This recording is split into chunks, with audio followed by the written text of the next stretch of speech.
In the name of God, the most gracious, the most merciful. Good evening, everyone. I would like to welcome you all to the program on the 20th anniversary on the martyrdom of Afghanistan's national hero Ahmad Shah Massoud and to commemorate all the martyrs up to date. This week is also known as Hafte Shahid or Martyrs Week. Before we begin our program, in the spirit of reconciliation, the Massoud Foundation Australia acknowledges the traditional custodians of country throughout Australia and their connections to land, sea, and community. We pay our respect to their elders, past and present, and extend that respect to all Aboriginal and Torres Strait Islander peoples today. The Massoud Foundation Australia is the Australian division of the main Massoud Foundation based in Afghanistan. We are a Sydney-based, non-profit and non-political organisation fostering an enduring relationship between Australians and diverse communities of Afghanistan residing in Australia and celebrating the culture of these communities by raising their awareness. The Massoud Foundation Australia brings Australian communities closer to each other by not only promoting cultural awareness, but also education within these communities in Australia and in Afghanistan. We are bound to help the poorest of the poor through our charitable works.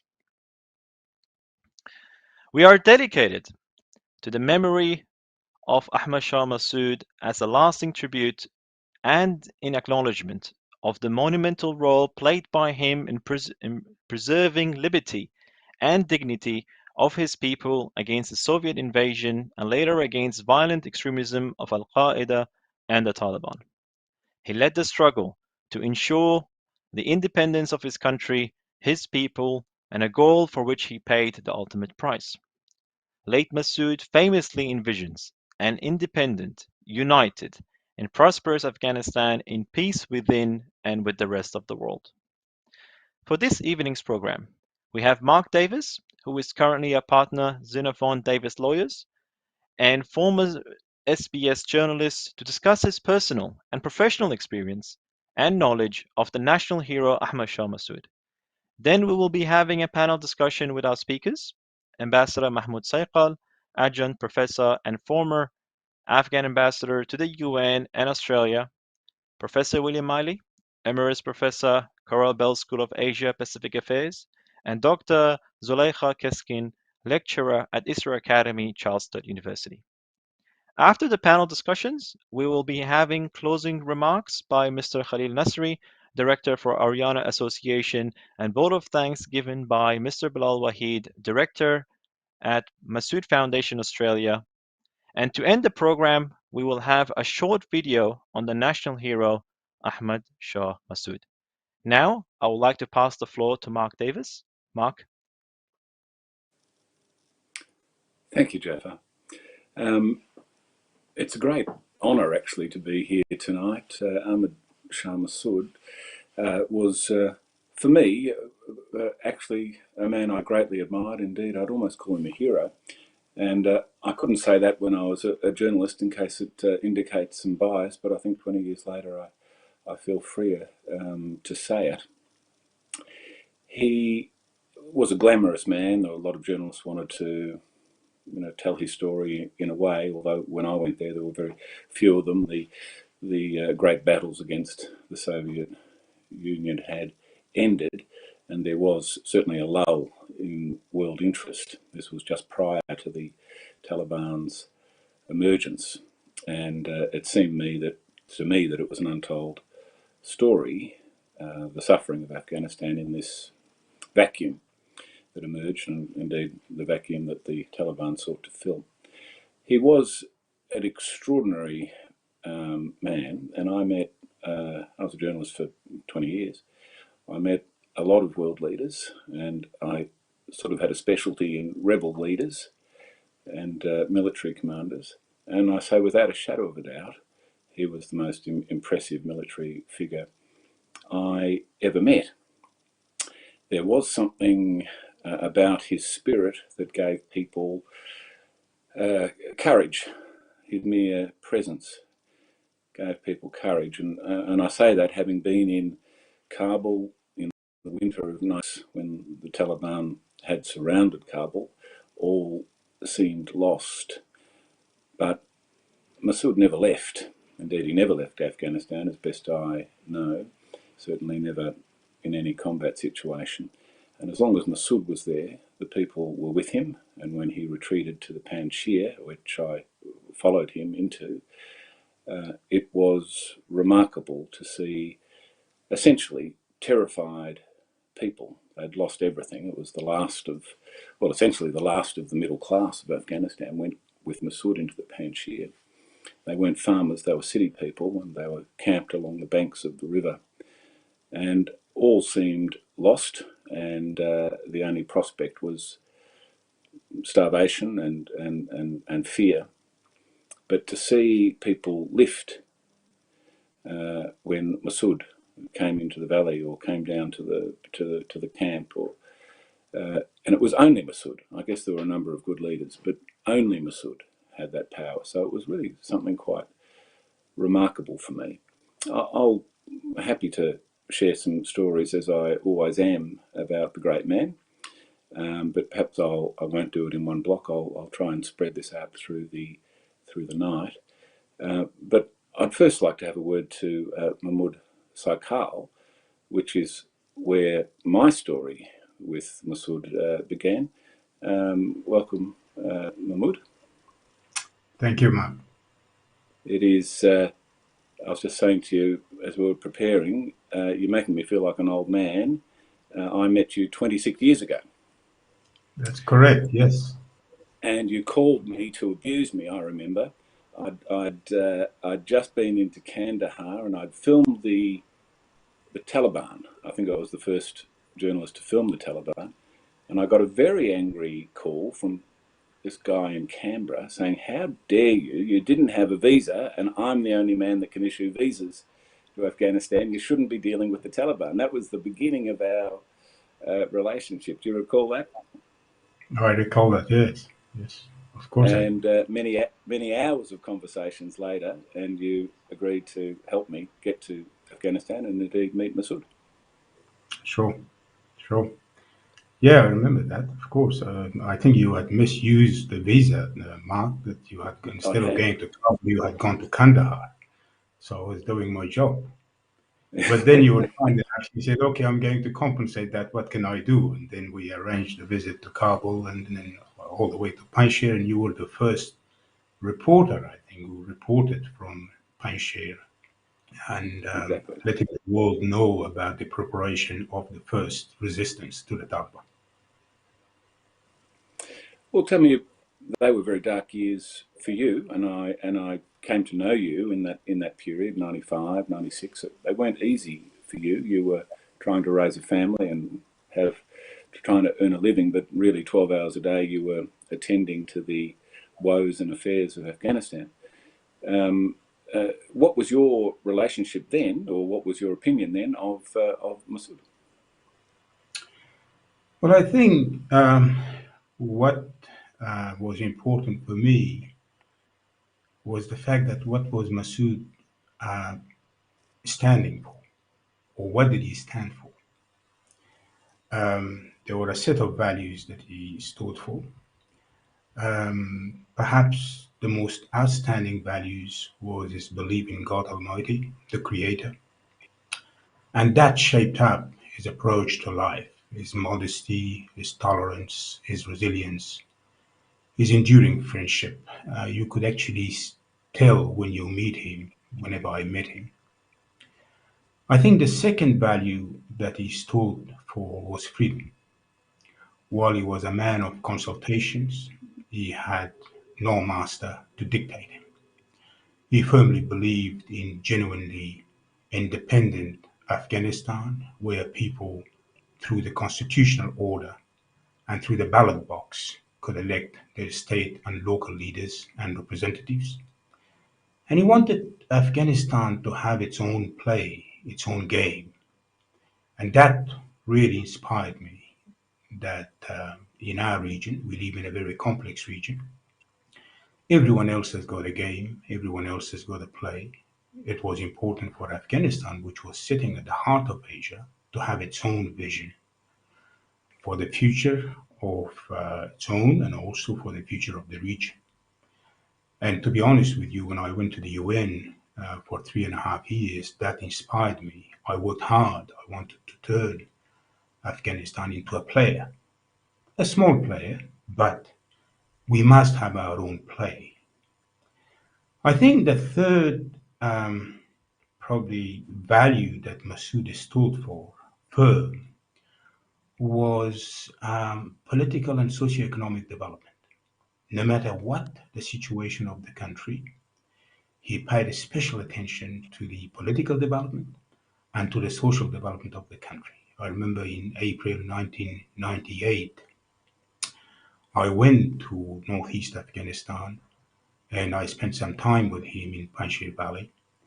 He was surrounded by the Taliban forces and Al Qaeda and the Pakistani forces, a little bit like today. But in those days, we were lucky because we had access to the outside world. And he had serious discussion with me on whether to asphalt the main road of Panjshir Valley or use stonework. You know, we had a debate on this for some time, for probably half an hour, and we had serious discussion on the extensions to the schools of Panjshir Valley and to the clinics of the valley. And I was asking myself, look, we are in a siege, and this is the man leading the war. He must be thinking about the war. But he was thinking about those issues, and he thought that the war was for those issues, for the welfare of the people. So I think afterwards, when he was assassinated, and by the way, he was assassinated around these hours today, 20 years ago. And mind you, that 20 years later, his close colleagues are being assassinated. And mind you, that the people of Panjshir and the people of elsewhere in Afghanistan are going through a very tough time. I think if I use the word genocide, that is not exaggeration. Our people are going through the Taliban new waves of genocide, war crimes, ethnic cleansing, and crimes against humanity. When you look back and you can see the values that Massoud stood for and how they have been attacked today, I think it makes it difficult for all of us to remain indifferent. And this is why we've been calling upon the people of Afghanistan and the people around the world to join the uprising. I think the silence of the world should be broken. We do know that the international community has been involved in the life of Afghanistan for the past 20 years. And no doubt that 20 years on, there are different reasons for the elements of fatigue appearing. But given what's happening, it is important for all of us to join hands with the people of Afghanistan and make a difference in their lives. All right, I'll come back to you, Mahmoud, but I'd like from the whole panel first, and then we'll come back because you raised a number of issues I'd like to touch on. Bill, or Professor Maley, picking up on just some of the last comments that Ahmad Saikal was just making, there was an article in today's Spectator. I was just looking for news from Afghanistan. If you haven't read it, I'd commend it to everybody, actually, but it's got a great title. Ahmad Shah Massoud was Afghanistan's best hope by Matthew Leeming. You've covered it longer than anybody here, closely. It's been a very key part of your life. What do you think of that headline? Was Ahmad Shah Massoud Afghanistan's best hope? I think he probably was, in the sense that, as Mahmoud has made clear in his remarks, Massoud was not just a military leader, but he was somebody who, in fact, embodied a particular modernist vision of Afghanistan, which is a very important vision to sustain and retain. There have been two kinds of challenges to that kind of modernist vision in the last 40 years. One came from the communist forces in Afghanistan, which had a kind of top-down, brutalized modernizing approach, which was consciously insensitive to the wishes of people in the population. It was very much a notion that the rulers knew what the country needed and would impose that using whatever tools of coercion they might find available.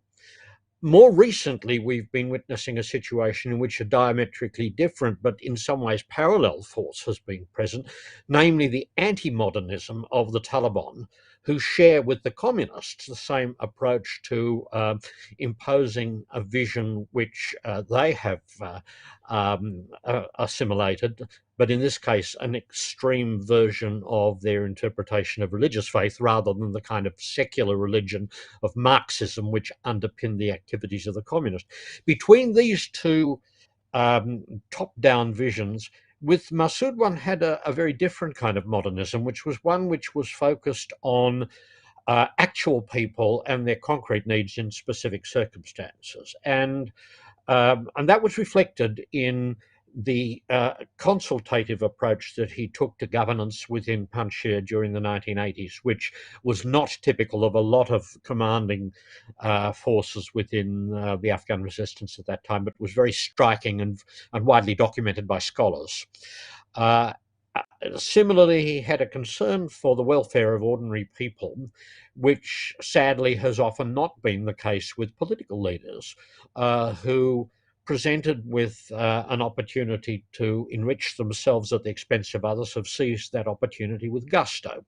And that's been a very unfortunate aspect of political development in some recent times as well. So I think there is a vision for a future Afghanistan that Massoud distinctively articulated, which remains very relevant to the needs of the future in Afghanistan, no matter how dark may be the shadows falling across the country at the moment. And it's actually interesting that his son, whom I met when he was a young teenager, seems not only to have a sense of the importance of understanding other people's perspectives, but seems to carry a lot of the charisma that was associated with his late father as well.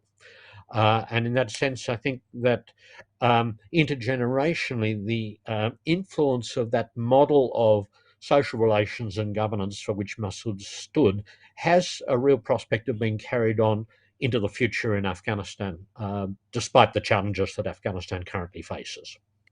But when did you go there, Bill? I know you've covered it for many Well, decades. Yes, I first went into Afghanistan in 1995.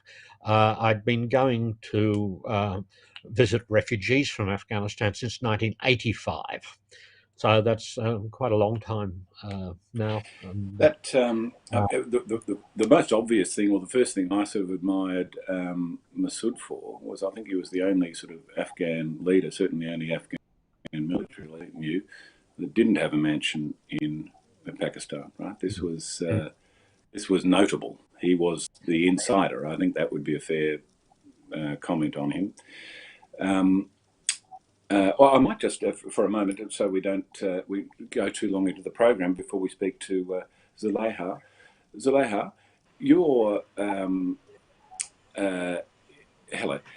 You didn't know Massoud, I assume, or correct me if I'm wrong.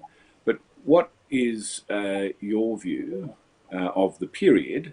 Because it is an evening about Ahmad Shah Massoud. We can move to more current matters. But what's your impression of Ahmad Shah Massoud as you recalled him and his role in history? Yeah, yeah. So I didn't know Masood. I didn't meet him like all you have, but I guess I've been watching and observing Afghanistan with the perspective of, you know, what is it like for women in this country, and I do get the impression that Masood was very much more, I guess, in sync, maybe that's the right word, with what the Afghan women were seeking and what they wanted to achieve. Having said that, I've been observing particularly what will happen under the Taliban with women, and I actually wrote an article in The Conversation about this, to see how will it be. And it's an area of concern that's been generated not only for the Western world, but for a lot of Muslims as well within the Muslim world, but also, a number of my Afghan friends in Australia. And it's you cannot help but get concerned that a lot of what happened 20 years ago may end up happening again today. And I think that's where Massoud would have been a source of hope, to not follow in the footsteps of what we might potentially see. It does feel, and I'll open it to anybody now, but it does feel like Groundhog Day to me, in quite a traumatic, in fact. It feels like 1996 to me. Was it all for nothing these last 20 years, Taliban back in power? If I could just continue, I have been observing what Taliban has been doing, and it's just seeing some of the narrative around the women is of concern. Particularly, we're seeing glimpses, and what's concerning is when words are said such as "we will do what Sharia tells us to do."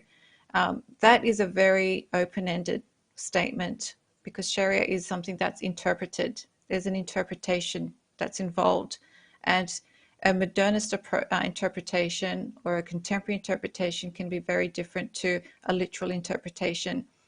And we are already seeing some signs, as in women not being able to play sport, and just coming through the news with women definitely not having the presence that they did, say, 4 weeks ago in society. Well, I mean, but is that a surprise to you? I guess I might be cynical. I can't see that there's any hope for optimism on that. The track. That was a question. Sorry, go. Yeah, go. Sorry, if I could just make a comment on Massoud and women. When I was in the city of Taloqan, this is the capital of Takhar province in northeast of Afghanistan. There was an earthquake, and we spent some money to build a village in there, and then I returned to Taloqan. Then we had a few $1,000s left. So I sent a message to Commander Massoud that, look, we've done all of this, but we've got a few $1,000s left. What do we do? What should we do? And we heard nothing for days, and it was a difficult time. The rain was coming, and the helicopters went flying. So anyway, and then a few days later, a gentleman came with a piece of paper. He said, "This is a message from Commander Massoud to you." And I opened it. He said, "There are 2 girls' schools in Taloqan. You guys go and spend the money on making furniture for these girls, and make sure that the furniture are bolted to the concrete so that they cannot be taken away." And I remember we didn't have enough carpenters in Taloqan, so we assembled about we announced that whoever's a carpenter, we need them, because our time was limited. So in the space of 1 week, I think they built about 400 tables attached with chairs, and then we tested them, and we went and we bolted them to the ground of each school, of each classroom. But it goes to show that he could have said, "Look, I've got a war. Look, I'm fighting. I need to feed my soldiers." But in his mind, that's what he had. What the women are going through now, I think the women of Afghanistan that we have today is quite different from what we had 25 or 30 years ago. If there is one gain that we have made in the past 20 years, is the level of awareness which has gone high among the women of Afghanistan. Some of the activists who were funded by the international community, a number of them have left Afghanistan. But what is left, we're talking of a more aware women and girls in Afghanistan compared to what we had a few decades back. And this is why, ever since we have made the call for the uprising, you can actually see that the women of Afghanistan have taken the lead in this uprising. You can see what happened in Kabul a couple of days ago and yesterday and today as we speak. I haven't checked what's the how the Taliban have reacted to the demonstrations of the women, but I just saw one footage that the Taliban are holding the guns in front of the women. The women are just saying that, let us go, and they keep walking. So that is amazing to see that a popular movement is being led now in certain parts of Afghanistan by the women. On the streets of Herat, a few of them have been arrested, and a few of them have been wounded. And elsewhere inside Afghanistan, let alone what's happening in the other cities around the world when it comes to the response to the call for the uprising. Zuleyha, On just that on point, this topic, Mark, I'll come to you, Bill. Zuleyha, I'll come to you. Well, tell us, is there any sense of optimism for you as to what could unfold? look, I don't know if I don't think it will be as bad as it was 20 years ago, but it will definitely be a step back. But time will tell. Because there's a lot of hands on Afghanistan, there's a lot of external pressures, there's a lot of internal issues.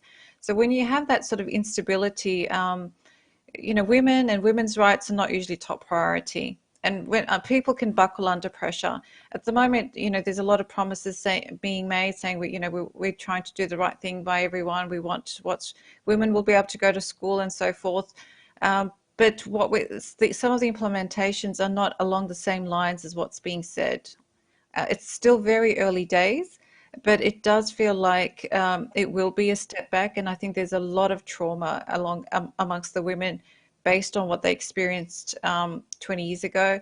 And there's a lot of fear that it will be a repeat of what they've got experienced before, or the progress that's been made, it will be lost. So it feels like that 20 years will be taken away. And just that point with Mahmoud, I think there's this amazing diaspora of Afghan women now as well, not only, as you mentioned, not only in Afghanistan, but outside, who've probably left the country as refugees, but they've gone into some amazing leadership roles and they've become real advocates of Afghanistan. So it's really good to hear their voices.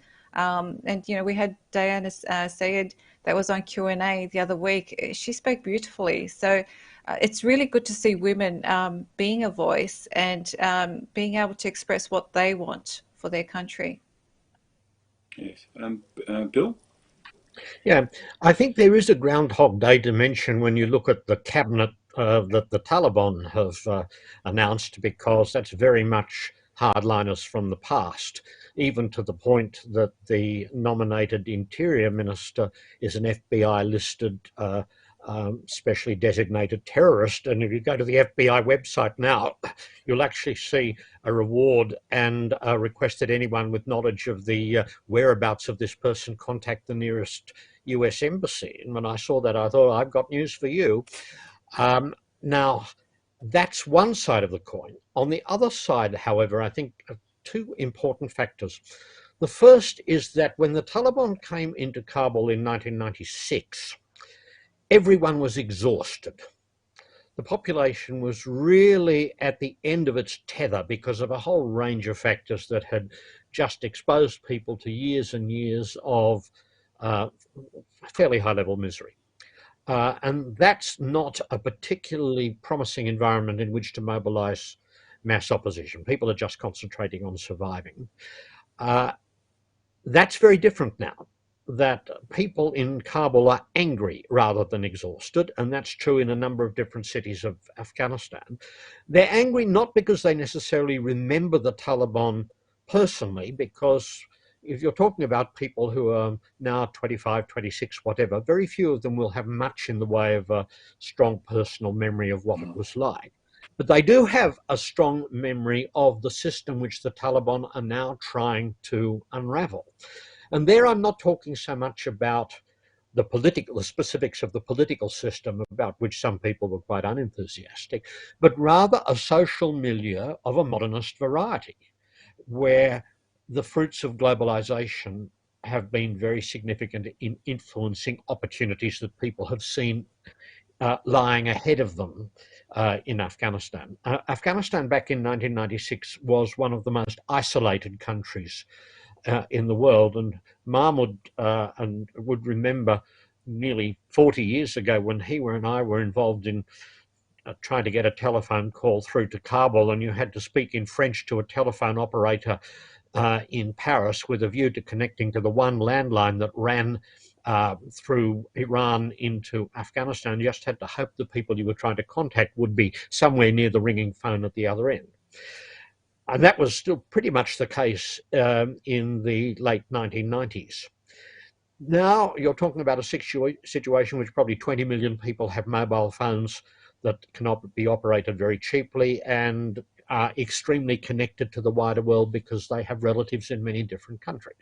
Similarly, there's been huge penetration of mass media, particularly television, even into rural areas of Afghanistan, with people who have a kerosene-powered generator can produce enough electricity to recharge their mobile phones and watch the news in the evening. Maybe not every house will have one, but people from within a village can come in to one particular place and watch the news. So there have been all sorts of social influences in the last 20 years that have radically changed the environment within which the Taliban are now trying to operate. And I think the opposition, which is crystallizing now, is a much more serious threat to them than a lot of the Western reporting has suggested. And it's not so much just civil society activists, because they've been targeted by the Taliban. It's a much wider population of people who, frankly, despise the anti-modernist modern model which the Taliban are very keen to apply through coercive means to the population. And I think it's very dangerous for the Taliban to go down that path. Yeah, but dangerous. How dangerous for the Taliban, really? How do you resist the Taliban? How do you resist them? And I might just throw that firstly to Zuleyha. How can women resist the Taliban? I do think social media does make things easier, although it won't be easy because there is a lot of, I guess, force in place. They're not well. We've got a leadership that's there. There's no women present. I guess we're not surprised. It will be difficult. I'll be honest. I'm being realistic, and it will be difficult for women of Afghanistan to be able to make their voice heard. They are more vocal, probably more courageous than they were 25 years ago, and for the reason that Bill mentioned, that they're not fatigued this time. But whether that's enough to break through and be heard and make changes, it's time will tell. Can I say, I recall with some sadness the number of the people that embraced the Taliban when they took power with that exact argument. It was, it's only while they're at war that they're extreme. And they would say the same thing then. Once we're in power, we'll reveal our full plan, and but I might be overly cynical. Mahmoud, when you refer to resistance, I get the hint that you're talking about something far more forceful when you talk about resistance. What hope do you have of a resistance emerging in Afghanistan? Well, it's difficult. I think, especially for the women, I think one thing which makes it difficult for the women because the Taliban believe in nothing but force. This is one thing that they have proven throughout 27 years of their life, that they want to fight. They want to use force, no flexibility. We haven't seen any sign. If anything, it's getting worse. In the past few days, I believe they are a bit shocked, the Taliban soldiers or the militias on the streets of Kabul and in other urban areas, that all of a sudden they see crowds of women and men coming in front of them, not scared. They don't know how to behave. In certain cases, they've been shooting. In certain cases, they've been beating the women. They used to beat them with the cables during the 90s. Now, We've got images, we've got videos that they're beating women with metal rods on the streets of Kabul. Some of them are behaving okay, but some of them aren't. You can actually see that this is not going to be a controlled bunch. They behave differently. But when it comes to the resistance, to be honest with you, the resistance was not ready for this. This was a very rapid development. Remember that in the past couple of years, we've been talking about a peace process, and those leading the peace process, they were pacifying people. They were arguing that this peace process will lead us to an inclusive government, to a peace agreement, and so on. So part of the people were just waiting, hoping that something will come out of the peace process. Some of us were doubtful, and this is why the son of Commander Massoud, Ahmad Massoud, 2 years ago, he was determined that this peace process will probably lead to a disaster. And this is why psychologically and mentally he was ready for this resistance. But physically having the force to face the Taliban, he was running out of time. I think he wasn't growing faster than the course of events in Afghanistan, the way they started unfolding. But the fact that 2 years ago he laid the foundation of a movement that was inspired by the thought of Ahmad Shah Massoud himself, that helped, I think. But I think Panjshir wasn't ready for the very organized offensive of the Taliban, enjoying the support of Pakistan and also Al Qaeda. Incidentally, there are clear reports now that the Pakistani Air Force has been involved in the offensive in Panjshir Valley. Drones from Pakistan have. Can I just verify? I can't get a straight answer, but either Mahmoud or Bill, you may know. Is the Panjshir secure from the Taliban, or have the Taliban entered it? No, the Taliban have entered Panjshir. They have taken the main road and the main buildings, but the resistance forces are on the mountains and also in some 15, 16 valleys, sub-valleys that come off from the main valley. They're there. The resistance continues, but as I said, they have taken this. They're really pushing this policy of genocide now. They are gathering people from Panjshir, youngsters, young people, old men, putting them in trucks, taking them to unknown places. There are signs of that.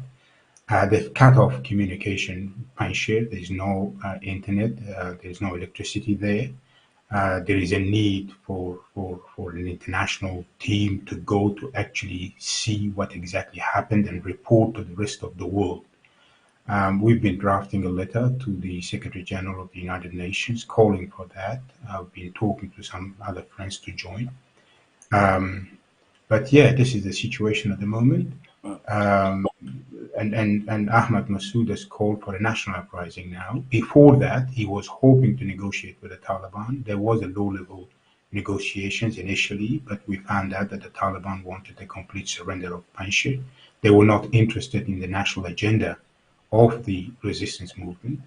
They didn't want to talk about governance. In fact, our demands was that, there should be an inclusive government. There should be the rights of women kept.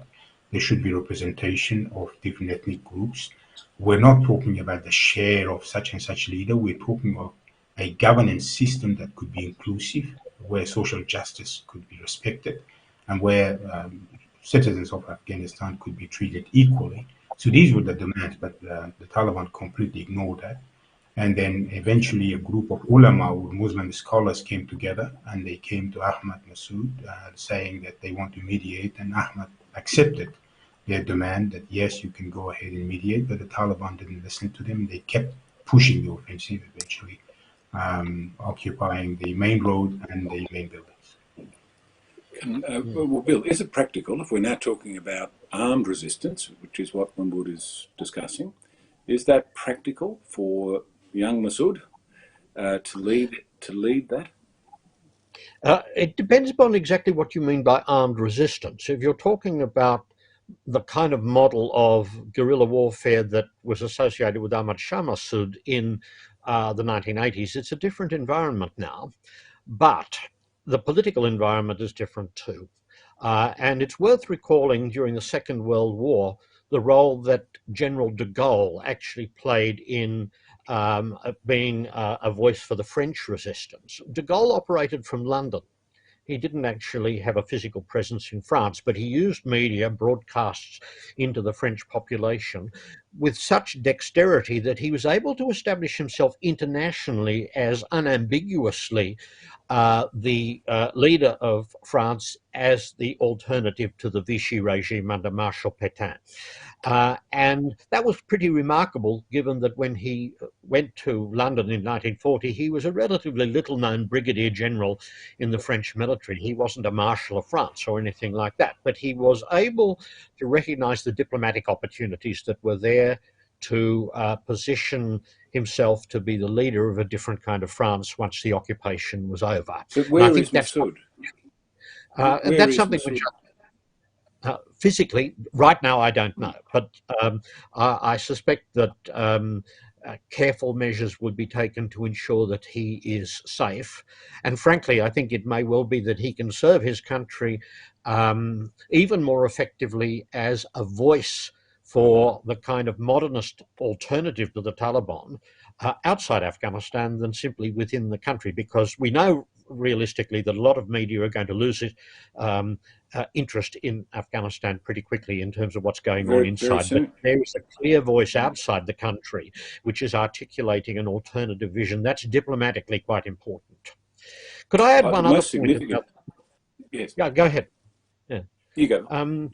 Yes, there's one other point that I wanted to add, which has been little noticed thus far, but which I think is very important, which is that the arrival of the Taliban in Kabul has actually triggered the disintegration of the Afghan state to a significant degree because of the loss of critical personnel. A lot of the leaders, but a lot of the middle people who were keeping government agencies going have left, or they're in hiding and they're going to leave. And it's a bit like saying you can run the post office if you've only got the posties to do it. In fact, complex organisations require much more complex structures to sustain their activities, and they also require resources. And it's pretty clear that with the kind of in-your-face approach to inclusivity which the Taliban have adopted, their prospects of getting significant resources from the wider world are shrinking very rapidly indeed, at exactly the same time as there's an economic crisis in Afghanistan, and the winter is coming, and you have the problems of drought, and you have the problems of COVID on top. So I think there's actually a very real prospect that the Taliban are going to find themselves relatively soon in a situation in which they don't have the developed coercive capabilities of a state at their disposal, but only the kind of gangs of militias that they've swept up at different stages on their march to Kabul. And they're going to face an increasingly angry population, which is no longer looking at the failings of the previous president, but which is exclusively focused on the mounting gap between what the Taliban have said about the future that they're promising and what they can actually deliver. The Taliban have never actually showed any interest in the welfare of ordinary people. That's not been the kind of focus that's animated them. They're not a policy-focused group. They're focused on control, but without the instrumentalities of a state available to them, they may well find that exercising the kind of control that they would like to exercise in the face of an animated rather than an exhausted population is a much greater challenge than they've calculated. Well, I might ask each of you if you have an opinion on this, but is it possible that the Taliban could be actually denied legitimacy, denied government in the way that Massoud Sr. did? Massoud only ever had, 20% of the country, and yet he denied them a seat at the UN. I heard a rumour that Massoud Jr. was essentially making the same proclamation, that he is still the government of Afghanistan. Would that be a valuable thing to do? And each of you will have an opinion on that. I guess two things have happened. One, the announcement of the so-called caretaker cabinet of the Taliban. It's 100% a Taliban cabinet. And of course, there is no sign of inclusivity, there's no sign of the cultural diversity of Afghanistan in it. And that makes it easier for the world on how to deal with that kind of so-called caretaker government. The other positive development is the call for the national uprising and the popular support to that. I think what is likely to happen, that creates an opportunity to work on the reform and restructuring and continuity of the constitutional order in Afghanistan, throw away the corruption of Ghani government and also his colleagues and his cronies, and work with the international community to see if we could reinstate the constitutional order in Afghanistan. There is hope for that. So far, the sign from the international community has been positive. They have been welcoming the presence of Afghanistan's diplomatic missions, and they're waiting for some kind of reform or some kind of restructured government to emerge. Already the first vice president of the previous government has declared himself as a caretaker president based on the constitution. But that requires a lot of work. Ahead of us is the General Assembly of the United Nations. The summit will start on 21st of May, and whoever delivers the speech of Afghanistan is going to be is going to be making the legal representation of Afghanistan. Work is underway in there. But when you say work, Mahmoud, are you suggesting there is an alternative government that could proclaim itself as, whether it's in exile or in country? There is a discussion. There's a discussion that what could be the kind of agreement between the resistance, the popular resistance, and the previous constitutional order, and how can we restructure that, and how can we give it a good face. Because remember that Ashraf Ghani ran away from the country. He pursued the ethnic politics, and also there was a lot of corruption, and people like me, we resigned quite a few times from the government because of that. But now a new door is opened. There is an opportunity for remaking it with a great deal of reform. But of course, the resistance will have some serious discussion on that, whether it will emerge as an interim government or as an interim administration. I think that's a subject of discussion. But opportunities are there. Certainly, the international community will not recognize the Taliban. They may have contacts with them for a host of reasons, because some of their nationals are still in Afghanistan. But as far as official recognition is concerned, I think that's pretty much over. But as far as the basic government services are concerned, as Professor Maley said, you see, the definition of governance is to make sure that we offer the basic services to the people of Afghanistan. They're running out of cash.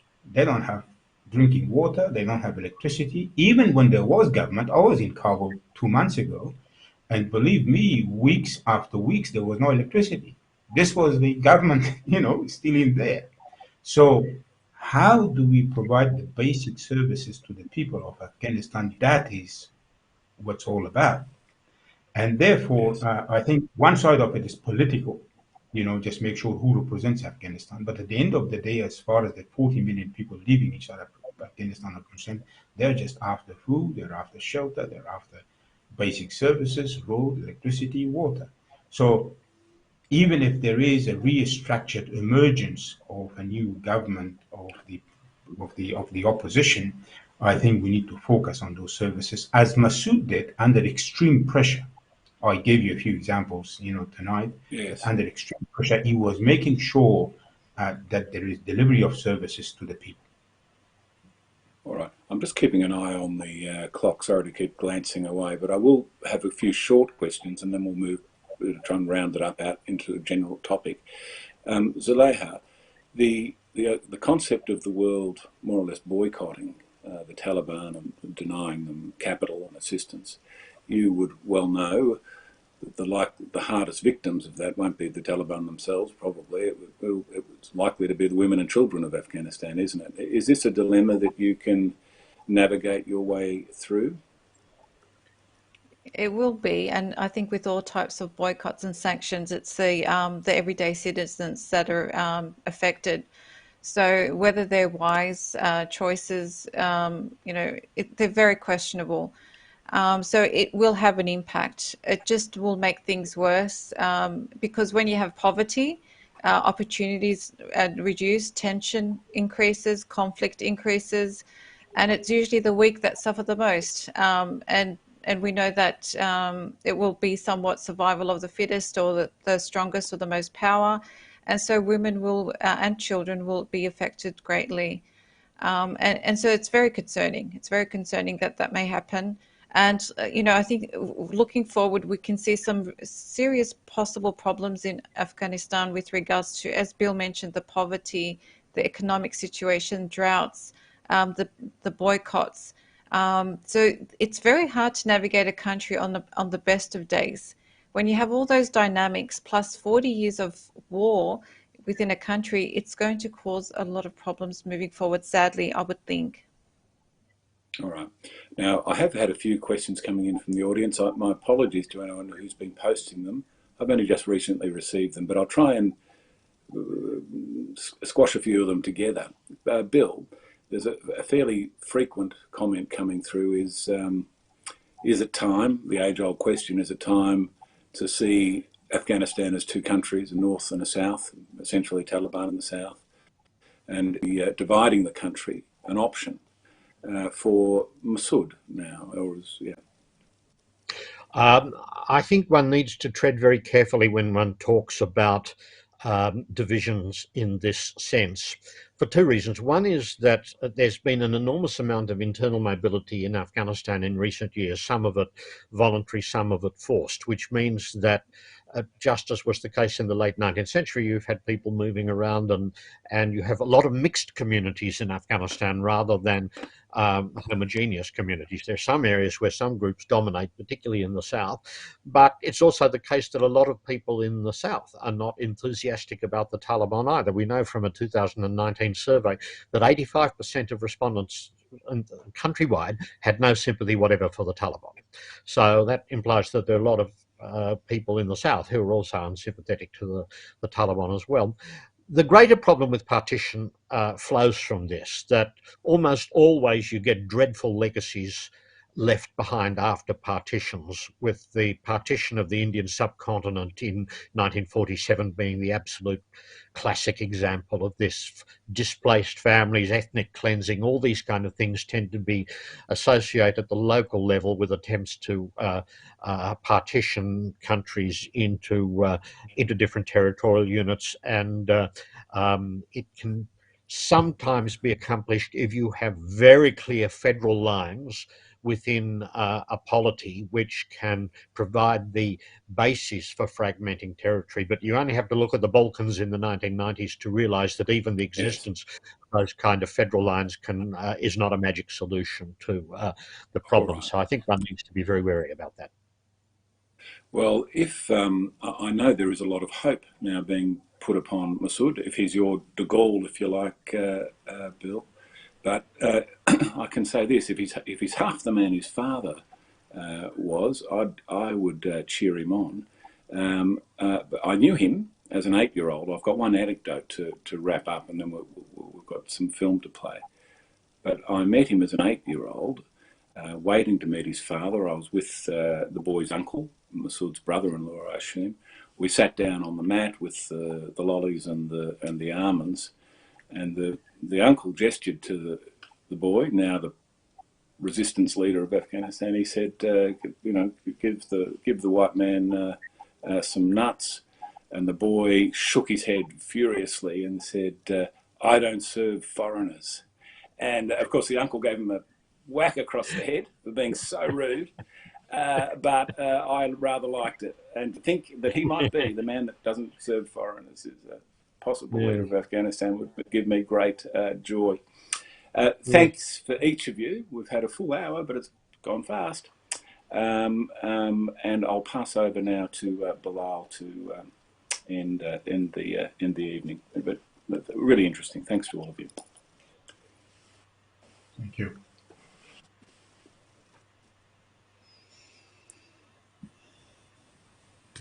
Salam, Nasri said.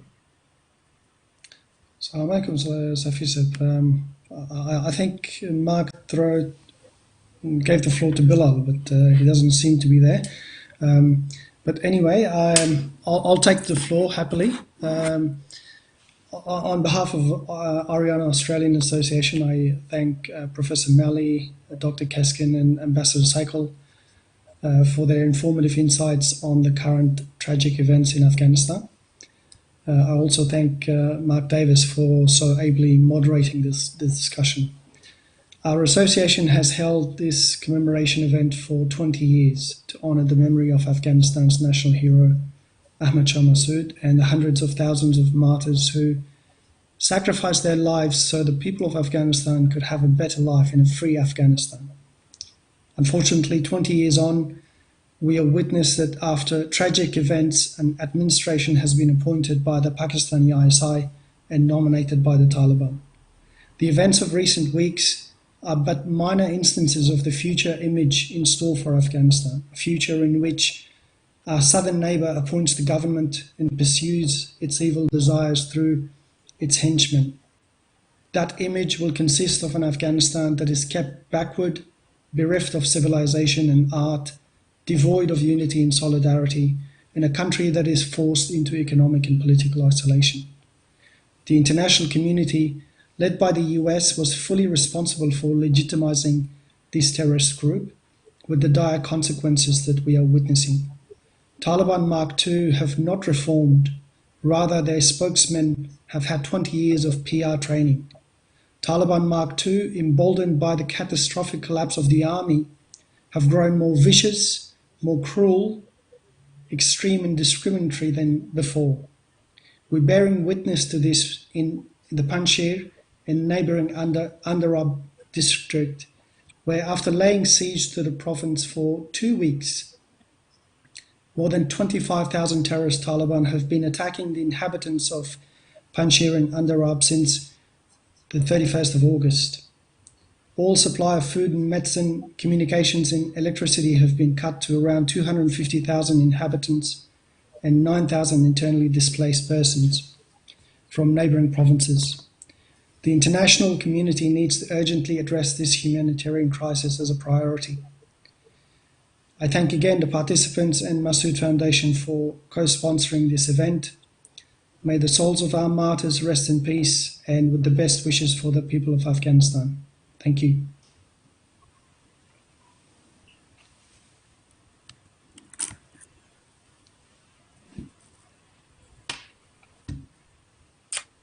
Bilal, are you going to speak? Can you hear us? I don't think you can hear us.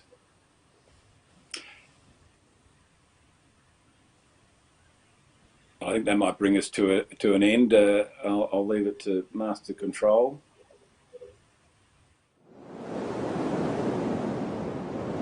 برگرد مرد غرور آفرینم، برگرد ای شکوی سرزمینم، برگرد ای مشعله آزادیم، کجایی؟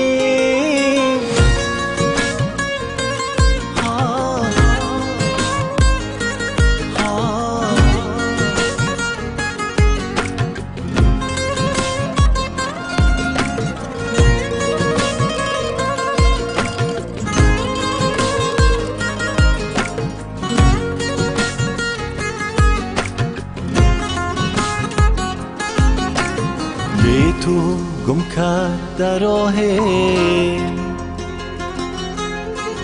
به تو گم گشتگانه آه چی به نشانه به هویت و سرگردانه کجایی ای از تو بودم برگرده یا مرمسودم برگرده یا مرمسودم کجایی برگرد مرد غرور آفرینم برگرد ای شکوی سرزمینم برگرد ای مشعله آزادیم کجایی ای کاش می بودی می دیدی حال ما چی شدان همه شکوه و جلال ما چی شدان همه شکوه و جلال ما کجایی همین مردم بگردین شما کلتان جور سلایتان در دستتان چی گفت این وطن اگه چیز گرفتن دشمن قسم به پروردگار که هر دفعه که میرم بگیم پروردگار را 100 دفعه میمردیم ولی مردم ما را میده جور نمیدیم که نه مردیم نه کشته شدین نه اسیر شدین شما را چی شده منطقه را تحت کو حیبت گامهایت که دشمن را میلرزان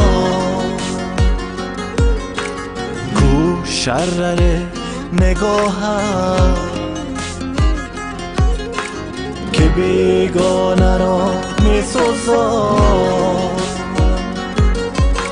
کجایی ای از تو بودم برگرده یا مرمسودم برگرده یا مرمسودم کجایی برگرد مرد غرور آفرینم برگرد ای شکوی سرزمینم برگرد ای مشعله آزادیم کجایی بی تو خورشید آسمان رخ بستم فصل سیاهی دوباره برگشته فصل سیاهی دوباره برگشته کجایی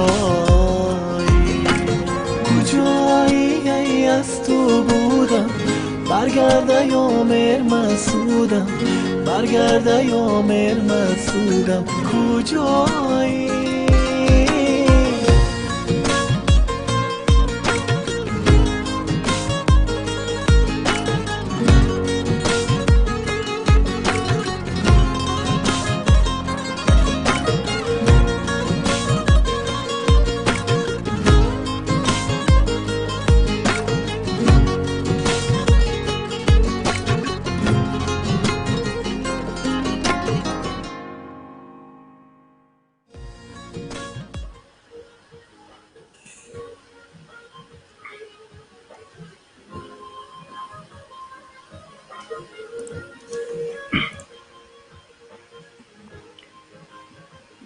Sorry, there was a glitch, I think, before. Mr. Khalil pretty much covered what I was going to speak about. So I think we are getting to the end of tonight's webinar. And on the behalf of Massoud Foundation team, I would like to thank our guests and our dear friend, Mr. Mark Davis, Ambassador Ahmad Saikal, Professor William Maley, and Dr. Zuleyha Keskin for sharing their valuable insight with us and participating in this webinar. Also, I would like to thank Mr. Tony Ashby and Mr. Stephen Dupont for donating some of Ahmad Shah Massoud's unseen photographs to the foundation, and all our friends who participated and watched tonight's webinar. With us together, commemorating 20th anniversary of the martyrdom of Afghanistan's national hero, Ahmad Shah Massoud. Thank you very much and have a good night.